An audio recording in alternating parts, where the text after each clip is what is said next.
This is CBC Winnipeg News.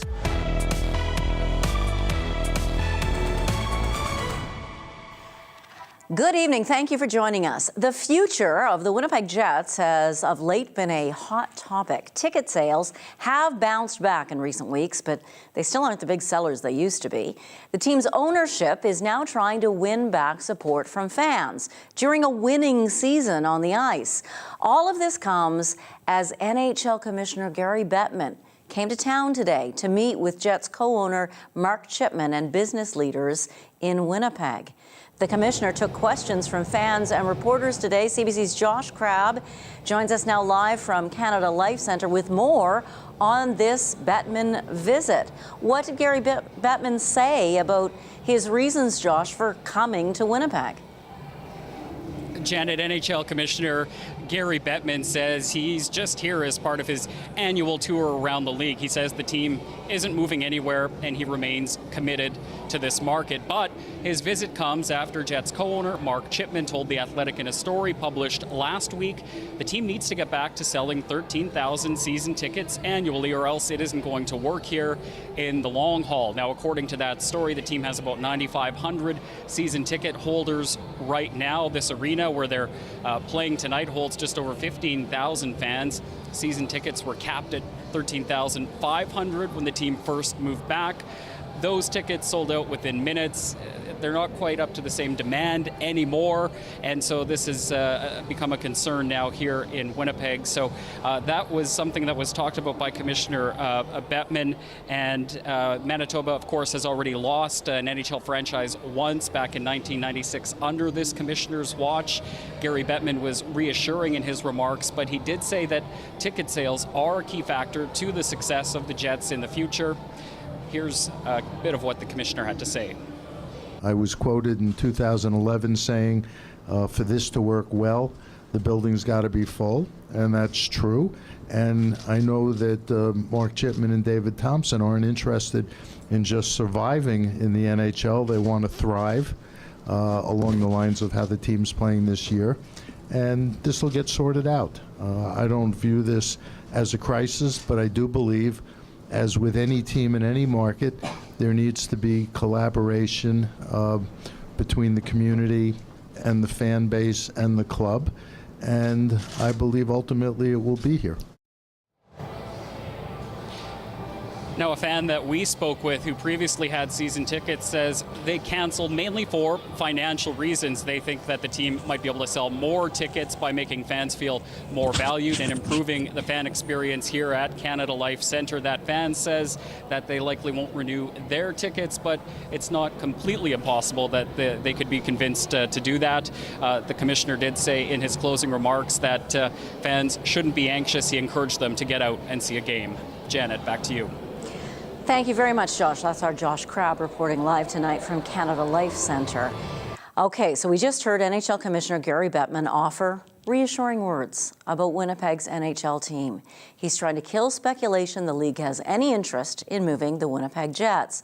Bettman urged Winnipegs to get over their anxiety, the anxiety that they might be moving. That might be easier said than done. CBC's Bartley Kivas joins me now, live in the newsroom, in the studio here, with more analysis on this. So what would it be that would have made Winnipeggers nervous in the first place? Well, when True North Sports and Entertainment announced that the NHL was coming back to Winnipeg, that joyous scene was tempered by the comment that Gary made, this famous comment. To be candid, this isn't going to work very well unless this building is sold out every night.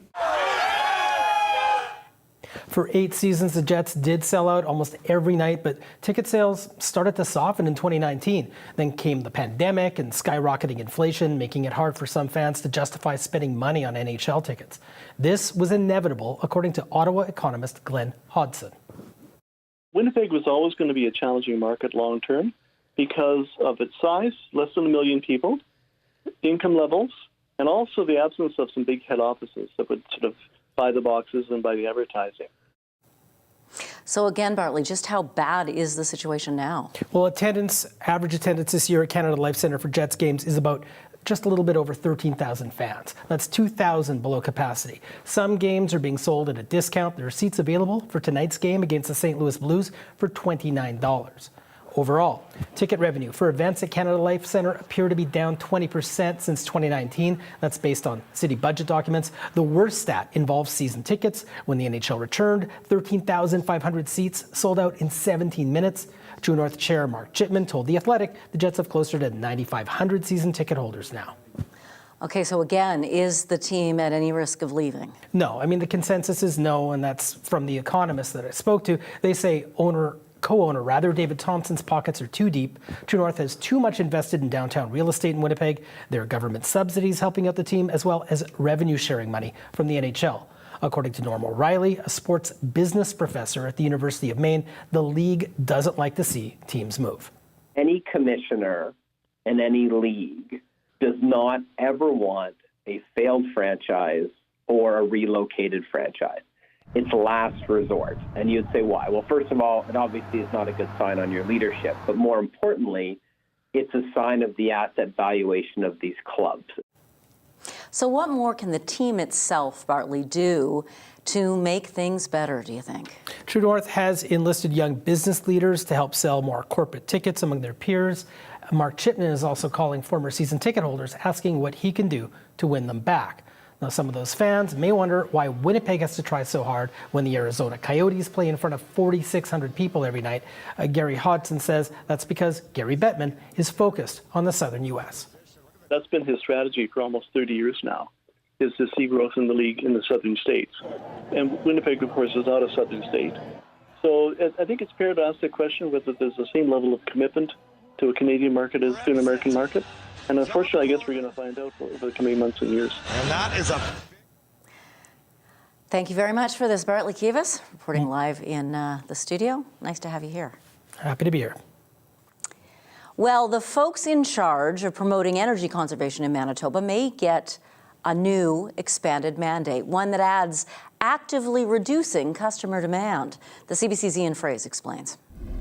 Efficiency Manitoba began operating in 2020 with one overarching mission: save electricity. We had our hands full hitting our energy savings targets, but we think now's the appropriate time to talk with the Environment and Climate Change Department to kind of enhance or kind of open up opportunities. Efficiency CEO Colleen Kurluk wants the corporation to focus not just on reducing the supply of electricity, but the demand. In other words, fewer Manitobans turning on the light. That would help Manitoba Hydro. The utility warned it may need new sources of power by 2029. Efficiency Manitoba can deliver some specific capacity-related programs. We could really help with that effort to make sure that the grid is capable of meeting future demand. Some of Efficiency's ideas include more homes with proper insulation and electric vehicle chargers that only run during non-peak times. To do that, Efficiency Manitoba needs the province to expand its mandate. At a legislative committee hearing Tuesday, Environment Minister Tracy Smith says she's on it. Efficiency Manitoba has been seeking an expanded mandate, and our government is prepared to act on that request. Efficiency hopes this new focus on electricity demand will have the added effect of reducing consumption. Last year, the corporation failed to reach its reduction targets. I have full confidence that Efficiency Manitoba going into the future will be able to hit those targets. Also at the committee hearing, the Progressive Conservatives question if the NDP can actually switch 5,000 homes to geothermal energy in 4 years. The Tories estimated it would cost tens of millions of dollars annually, but the NDP says its election promise remains feasible. The feds will help with some of the costs. Ian Fraze, CBC News, Winnipeg. 2 unclaimed suitcases found at Winnipeg's airport turned out to be stuffed with cocaine. Canada Border Services seized close to 75 kilograms of the stuff at Winnipeg's Richardson International Airport earlier this month. After an international flight landed on February 9th, the CBSA officers eyed 2 suitcases they wanted to examine for what the agency calls a multiplicity of indicators. No one picked up the bags. When the officers looked inside, they found 60 individually wrapped packages of what they suspected was cocaine. If it is coke, and it is, it would have a street value of more than $9 million. The drugs and the investigation have now been handed over to Manitoba RCMP. A Winnipeg City Councillor says it's time to take back land that was gifted to a volunteer group in Winnipeg 15 years ago. The property near Upper Fort Garry was supposed to be turned into an interpretive centre. As CBC's Cameron McLean shows us, it's still a parking lot. For $2 an hour, you can park your car in this corner lot near Upper Fort Garry. But according to a deal the city made in 2009, this parking lot shouldn't be here. The deal gave the Friends of Upper Fort Garry 5 years to build an interpretive centre, or else the city could take it back. 15 years later, St. Vital councillor Brian Mays says time's up. I'm pleased people volunteered their time. I don't want to criticize them, but at some point, 15 years on, I think you have to say there isn't going to be an interpretive centre. So what do we want to do with that parking lot? A city spokesperson confirmed that a conditional use permit is required for the continued operation of this parking lot. In 2017, the city's property committee granted an extension that allowed the Friends of the Upper Fort Garry to keep this parking lot going for another 2 years. That permit expired in 2019 and has not been renewed since. Despite that, this parking lot remains. We reached out to the Friends of the Upper Fort Garry for comment, but no one was available. When the group initially applied to operate the parking lot, board chair Jerry Gray said the money was needed to fund the interpretive center. And that's the way it should be. I mean, we don't want permanent parking there, quite obviously, and we're happy to go by the 2-year condition. When contacted today, Gray said he has had nothing to do with the project for years and declined to comment. Any effort by the city to take back the land could be complicated by the fact that it is now owned by the provincial government, which operates the nearby park. Mays has asked for city staff to look into the matter and report back. Who's operating that parking lot as of today? Where is that money going? What's the accounting for what's been collected? And yeah, do we have indeed the legal right to take back part of that land? Property and Development Chair Sherry Rowland says she has asked for more information about the site.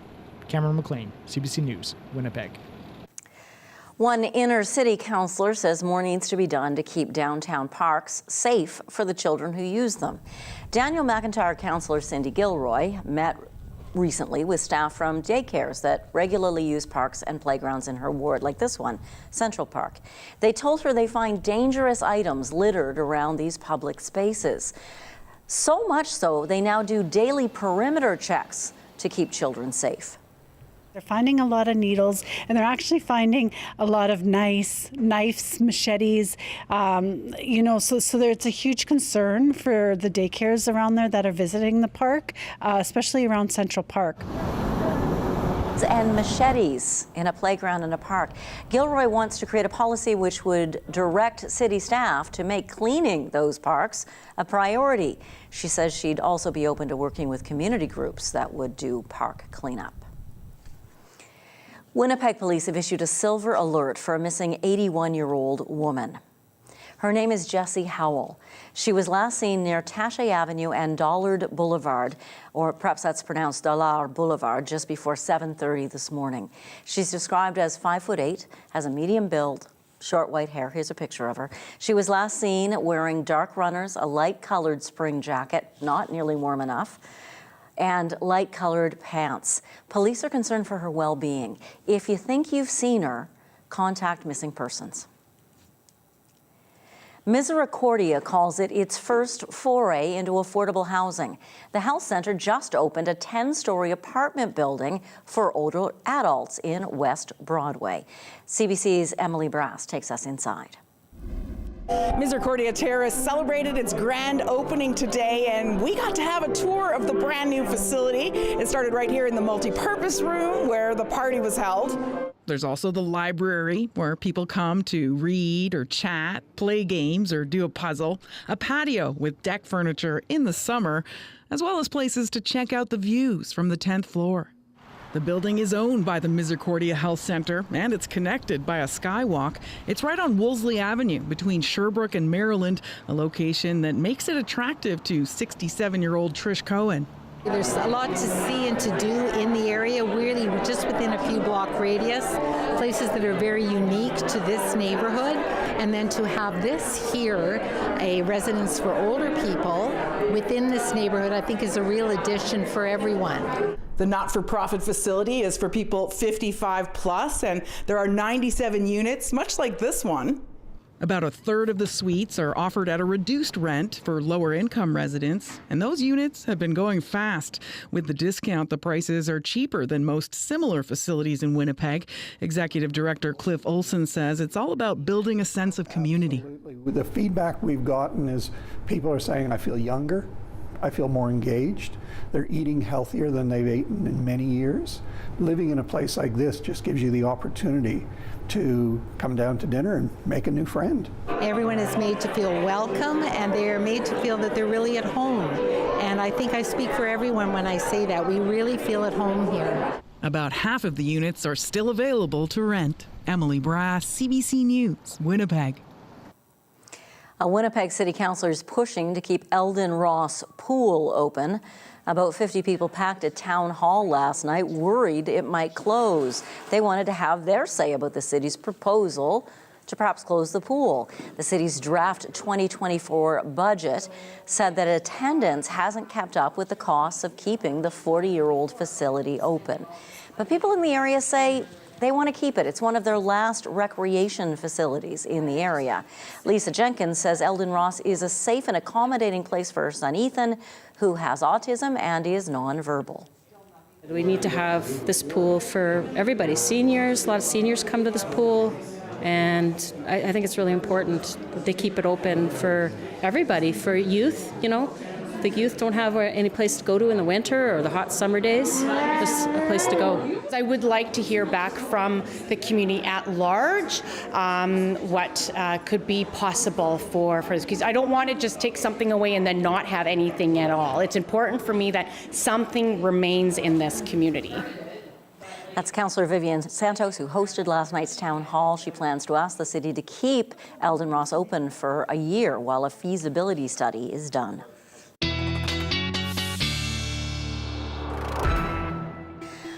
Our weather specialist, Riley Lachuk, joins us now on a chilly February night. Chilly February night, Janet. Extreme cold warnings in place again for parts of northern Manitoba, and what a difference 24 hours makes. Much, much colder than we were at this time last night, which we'll show you. Looking at temperatures, as we head into the evening hours, you can see minus 19 in both Winnipeg and Portage-la Prairie, minus 20 in Brandon, and approaching even the minus 30s in parts of our northern Manitoba. This is the region here that is under an extreme cold warning, which I'll show you in a second. But looking back at yesterday, this is Monday compared to Tuesday. Temperature at this time for now 13 degrees colder than it was at this time yesterday, and really that's the trend we're seeing across the province, is temperatures much colder when you compare them to where we were at this time yesterday. So I mentioned an extreme cold warning. Lynn Lake, Tadoule Lake, Brochet, Thompson, Gillam, the Shamattawa region could see wind chills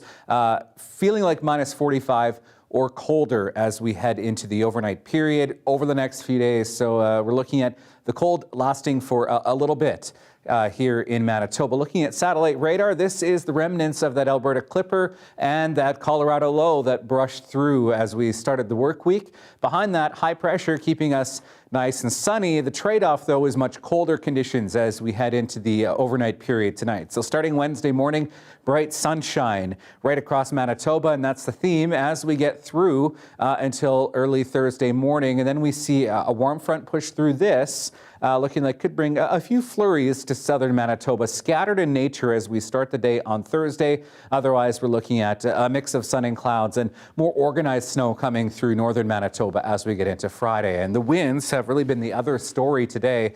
So we're seeing winds start to die off a little bit.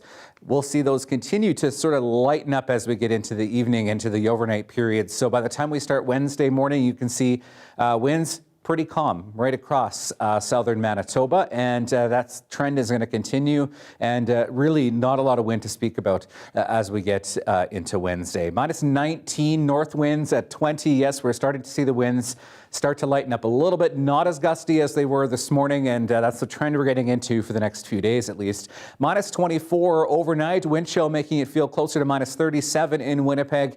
Tomorrow morning, we're looking at minus 21 first thing in the morning with that wind chill closer to minus 36. Light winds in the morning, but at those temperatures does not take a lot of wind to make it feel colder than it is. Minus 17 in the afternoon, sunny and cold. The sunshine sticks around for the most part on Thursday with that chance of morning flurries, high of minus 3, back to freezing under a sunny sky on Friday, and temperatures at minus 8 on Saturday. Could see a little bit more snow on the weekend, Janet. I'll have more details on that in your 7-day later on. Thank you, Riley. You're welcome.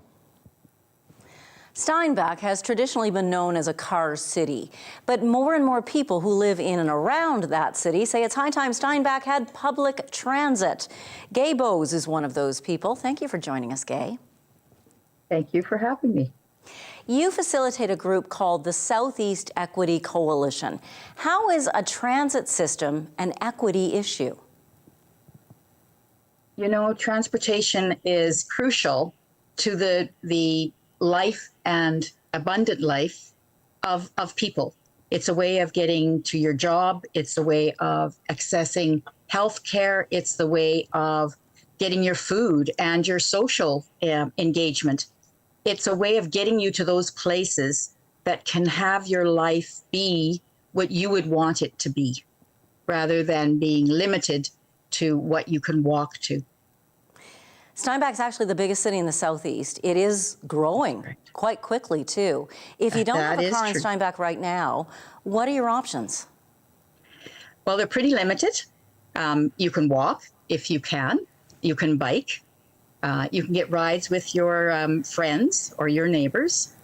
There are a couple taxis and the handy transit. But apart from that, you're pretty much on your own, unless you have a car. And that handy transit system, who runs that? That's run by Pat Porter Active Living. It's a model that we're considering as one way of moving forward with public transit. It's a combination of private and public. So the city would contribute funds and organization, and then the rest of the funding for the public transit would be from riders, from sponsorship, from donations, that type of thing. What other options are you looking at? Well, there is the traditional loop, but we're not seeing that as really the one that we're looking at most. There's a fixed route, which would not be a loop that just keeps going on, going and going, but would be a specific route at specific times.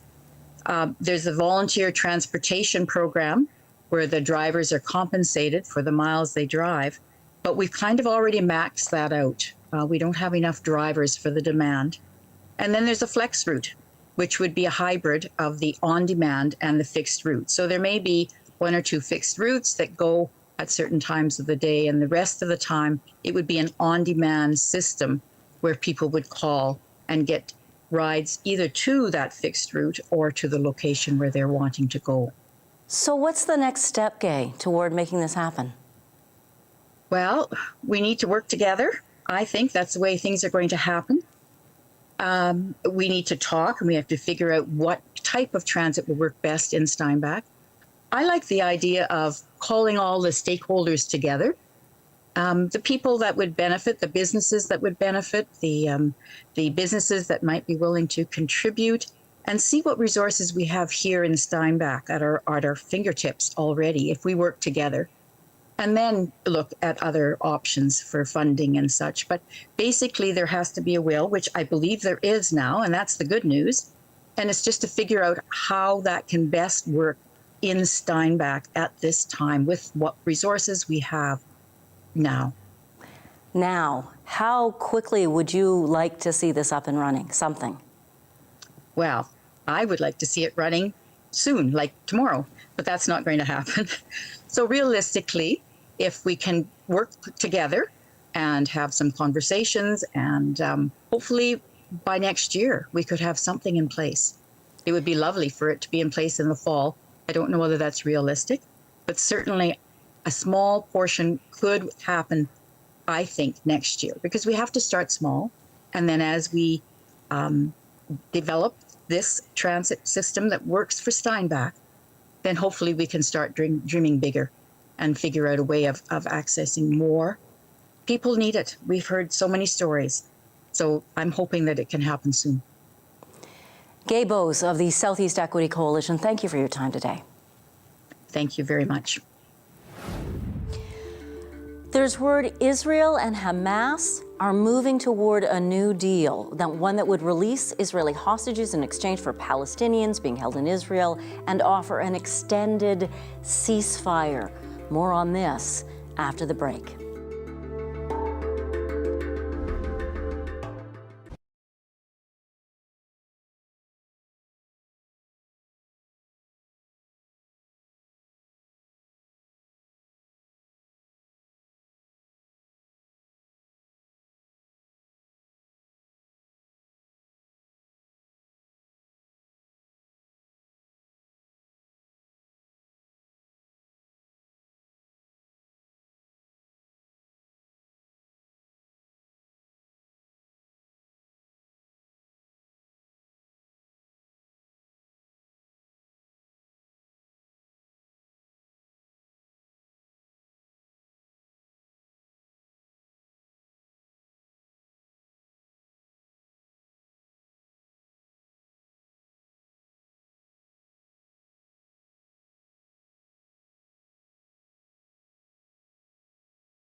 Israel and Hamas are reported to be inching toward a new deal. It's not expected to end the war, but it could lead to a significant ceasefire and the release of more Israeli hostages.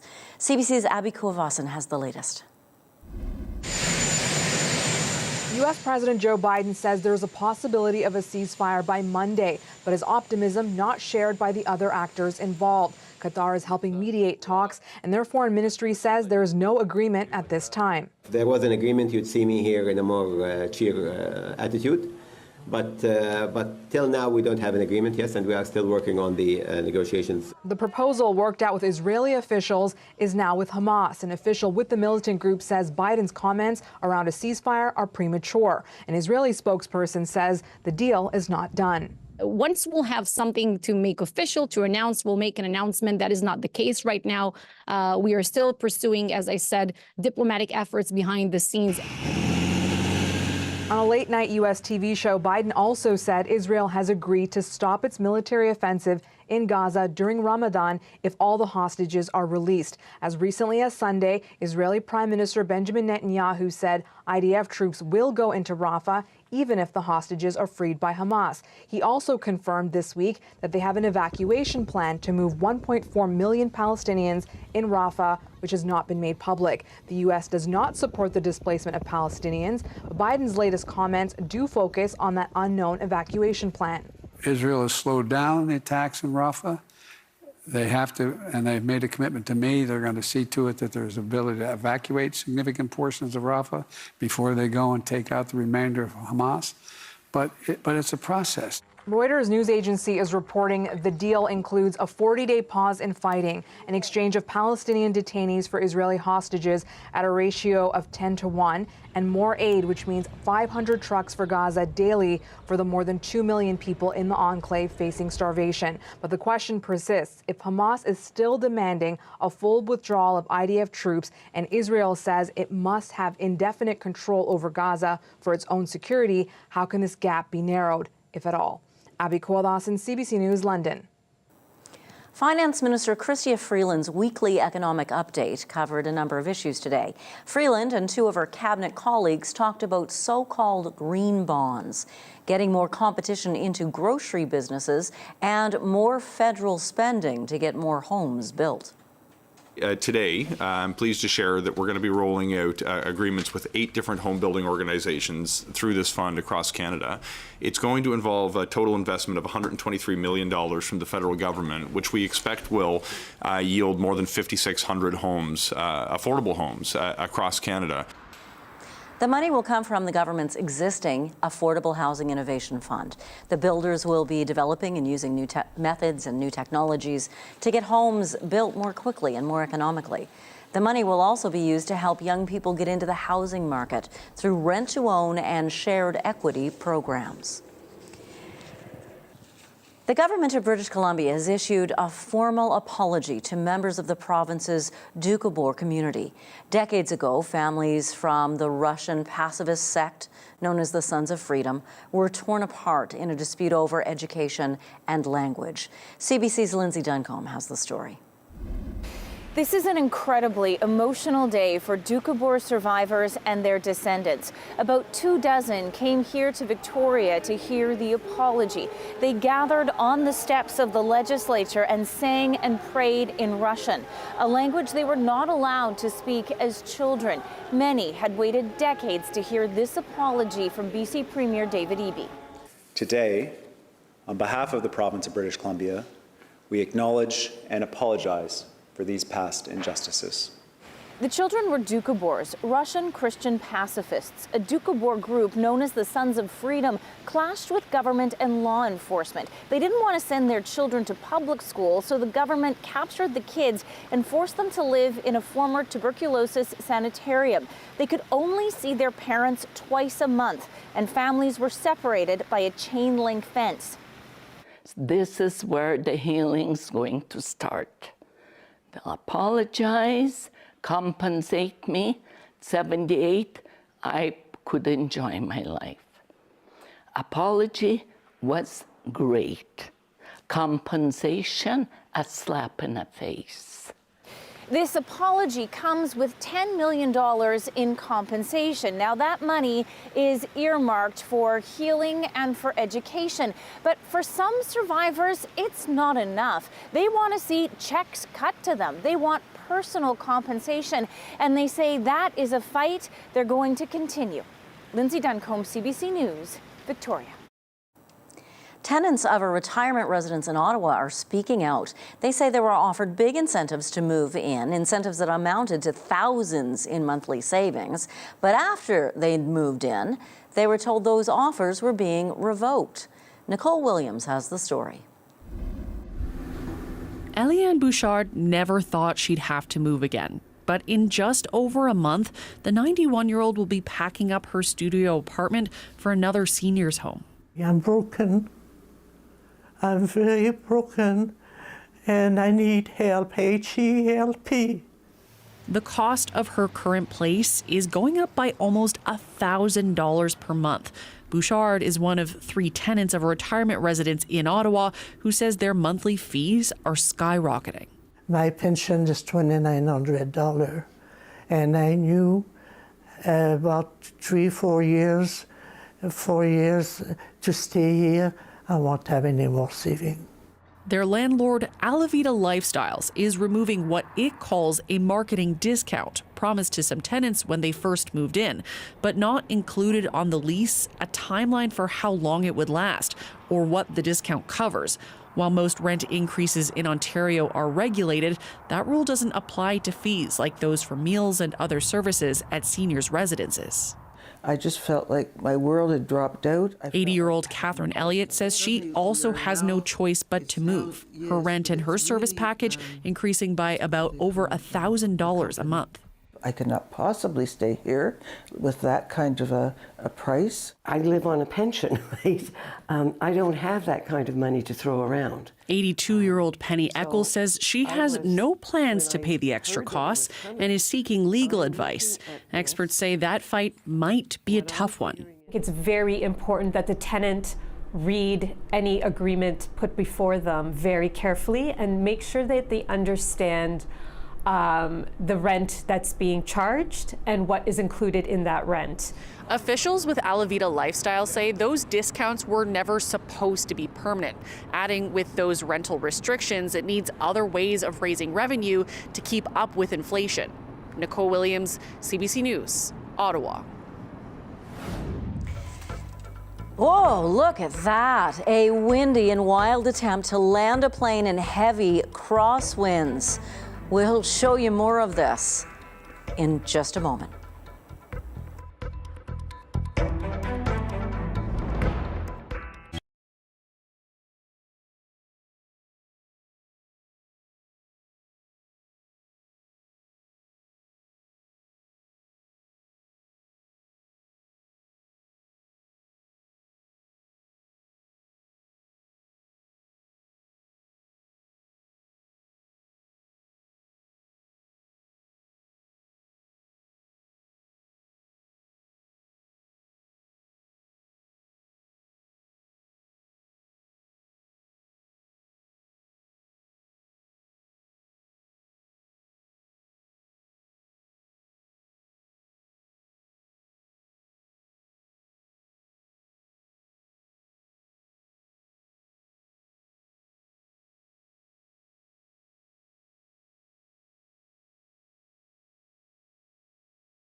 Hold on to your seat. A plane tried and failed to land in heavy crosswinds at Heathrow Airport in London, England yesterday. U.S. President Joe Biden says there's a possibility of a ceasefire by Monday, but his optimism not shared by the other actors involved. Qatar is helping mediate talks, and their foreign ministry says there is no agreement at this time. If there was an agreement, you'd see me here in a more cheer attitude. But till now, we don't have an agreement, yes, and we are still working on the negotiations. The proposal worked out with Israeli officials is now with Hamas. An official with the militant group says Biden's comments around a ceasefire are premature. An Israeli spokesperson says the deal is not done. Once we'll have something to make official, to announce, we'll make an announcement. That is not the case right now. We are still pursuing, as I said, diplomatic efforts behind the scenes. On a late night U.S. TV. Sorry about that. We know that you already saw that story. We apologize. Bit of a computer glitch issue. I don't know. Do we have time now to show the plane landing, or shall we go straight to weather? We're going to weather.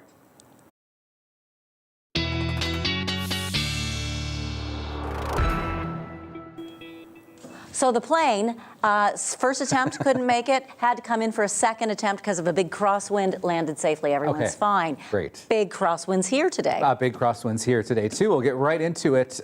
Winds are dying off as we get into the night tonight. We'll see calmer winds as we get into the morning tomorrow. And looking at your temperatures across the country, there we go, with minus 19 in Winnipeg, minus 21 through Regina and Saskatchewan right now. +1 in Vancouver and +5 in the Victoria region. Still seeing some of that colder air push to the south as well, even as far south as Sioux Falls, Fargo, Minneapolis at -5. And here's where the warm air is. 16 degrees in Windsor, 10 in Toronto. Closer to home as we get through the evening, minus 20-ish for the capital region. We're looking at minus 20 in Brandon as well. Minus 22 in Barons River and minus 28 in both Churchill and Tuduli Lake. This is where we have that extreme cold warning in place as we look at your forecast for tonight. Temperatures approaching minus 30, still a few lingering flurries through the northwestern part of Ontario through the evening tonight as we look at southeastern Manitoba. Minus 24 inside the city of Winnipeg itself, but areas outside, especially through Gimli and east of the city, could even get as cold as that minus 30 mark tonight. Minus 21 with partly cloudy sky in the Emerson region. Minus 28 in Swan River, minus 25 in Melita, minus 26 in the Brandon region, and down to minus 36 overnight in Lynn Lake.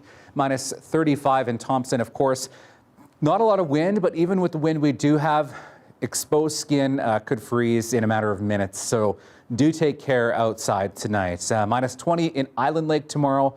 Minus 14 in the Pas and OCN. We're looking at temperatures around the minus 15 mark as well through western Manitoba. Minus 17 in Swan River. Minus 10 in Morden, Winkler tomorrow. Minus 16s around the capital region for Steinbach and Sprague. And into northwestern Ontario, Janet, we're looking at temperatures of minus 16 in Kenora, minus 17 in Dryden, and much brighter skies in northwestern Ontario than we saw today. Thanks very much, Riley. You're welcome. This song is called Invincible, something none of us are, and that's something the lead singer of the band, Econoline Crush, knows well. We'll meet Trevor Hurst after the break and hear how his search for something meaningful took him to Chanuwakpa, Dakota Nation.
Now, if, like me, you happen to listen to Q on CBC Radio and the CBC Listen app today, you heard actor Alan Ritchson from the Amazon Prime series Reacher, big muscly guy, talking about the importance of faith and community to his mental health.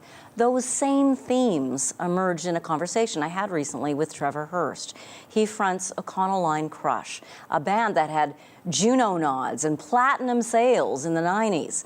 In the 20 years that passed between the third Crush album and the one that came out just last year, Hurst moved home and learned a lot, much of it from a job he took on a Dakota Nation. Here's our conversation. Trevor Hurst, I'm very pleased to speak with you today. Thanks for being here. Oh, it's great to be here. You know, you seem to be having a very interesting life. How's it going? Well, you know, I like to keep it an adventure, and I always like to try new things. So yeah, it's been a very adventurous time. That's for sure. It's been, I guess, a better part of a decade since you moved back to Manitoba from BC, went to school, and changed the focus of your career to psychiatric nursing. That's a change. It is a change, but you know, I always tell people it's like musicians, psychiatric nursing. It's all pretty much the same bag. There's a lot of madness in both. A lot of madness in both. At the time, you said you were looking for something more meaningful. Have you found it? Oh, absolutely. Yeah. I mean, music is still a passion. It'll always be something that I'm drawn to and participate in. Psychiatric nursing was just an opportunity to do something different and do something sort of hands-on and see some tangible results instead of sort of, you know, ethereal kind of things. And yeah, I most definitely have. My work has taken me to a different culture and to a different place, and I've learned so much from it. What have you learned? What are the big lessons, do you think? I think I was really you know, I didn't have a lot of faith. I think that because of where I work now, I've learned about the Creator and I've learned about faith, and I've experienced things that brought me closer to something bigger than ourselves.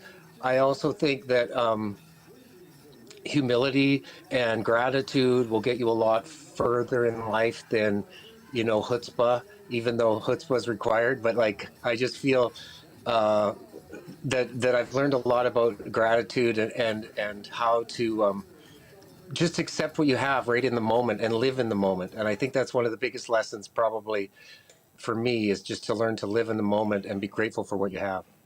How important is that, living in the moment, in terms of all of our mental health? Oh, it's huge because, you know, a lot of people, and especially myself, I spent a lot of time worrying, a lot of anxiety, and I think that, you know, I'm worrying is a debt that you pay without even incurring the debt in some ways, if that makes any sense. It's like you're worrying about things that may not even happen. And I think being able to stay in the moment, being able to focus on gratitude kind of eliminates a lot of the what ifs and the worries about what could happen, and actually just realizing that what you have in this moment is you know, the real life. This is when life is happening. It's not the past and all the regrets you have, and that you think, gosh, I wish. You can't change that. You can't predict what's going to happen in the future. The only thing you really have power over is the now, and living in the now is really, it's simplified life for me, and I think it'll simplify life for anybody. Just learning to focus on the now. The psychiatric nursing position you took back in, was it 2016? It had been vacant for some time. To this day, First Nations in Manitoba, and I think across the country, struggle to retain and recruit healthcare professionals. What's your experience been like? It's been amazing. I think it's like I was so lucky to kind of fall or stumble into this position in a way, because first off, I learned about a culture that I didn't completely understand or you know, fathom. I think there's a lot of opportunity in First Nations healthcare because there's ongoing training. There's a camaraderie that you have within the community and the people you work with. It's never stagnant. There's always, you know, a multitude of issues going on, a multitude of problems to solve. And you have a lot of little victories. And I think that, there's something to be said for that. And I think it works really well for me because I love to have things always changing and have challenges every day. And that for me has been the best part about working in a First Nation is just the learning and the kind of adapting every day to new situations and problem solving. Well, it's, like I said, been a treat to chat with you. Keep on keeping on. And hopefully we can add frequent visitor to CBC News to your list of things you do. I would love that. Take good care. Thank you. Your 7-day forecast and daily lift are still to come. I'll be right back.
Well, let's have a look at your day planner now for your Wednesday. Waking up to a sunny sky, light winds, minus 21 degrees first thing in the morning. There we go. Minus 16 by noon and staying at around minus 16, minus 17 through the capital region tomorrow. Cold temperatures tonight could even get as low as minus 30 outside the city of Winnipeg, rebounding to minus 3 with a chance of morning flurries on Thursday at the freezing mark for your Friday. And then as we get into the weekend, minus 8 for Saturday. Could see some snow moving in through the later part of Saturday into Sunday, staying into Monday with a high of -5 and -9 on the way for Tuesday.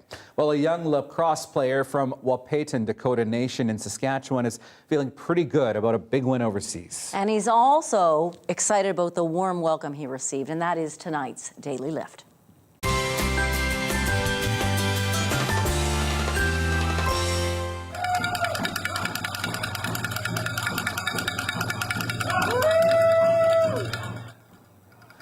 Brodie McLeod got quite a surprise at the Saskatoon airport when he got home, welcomed by his family, friends, and First Nation leaders. McLeod played for Team Canada at the Commonwealth Cup in Australia. It's an international junior lacrosse competition, and Canada won, beating Australia 15-6 in the final. Brodie McLeod scored 2 of the goals, and for him, his reception back home was just as special. It felt amazing coming home. Coming home to all of that, coming home to the singers welcoming me home. Quite a memorable moment, and very thankful because that homecoming was just, it's very special, and it shows, you know, like that our leadership are there for our children. The 16-year-old was also gifted with an eagle feather and a star blanket. He'd never been overseas before and hopes he'll make Team Canada again next year. I've got a good feeling if he scored 2 of those championship-winning goals. Thank you for being with us tonight. Have a wonderful evening. Stay warm. Bye.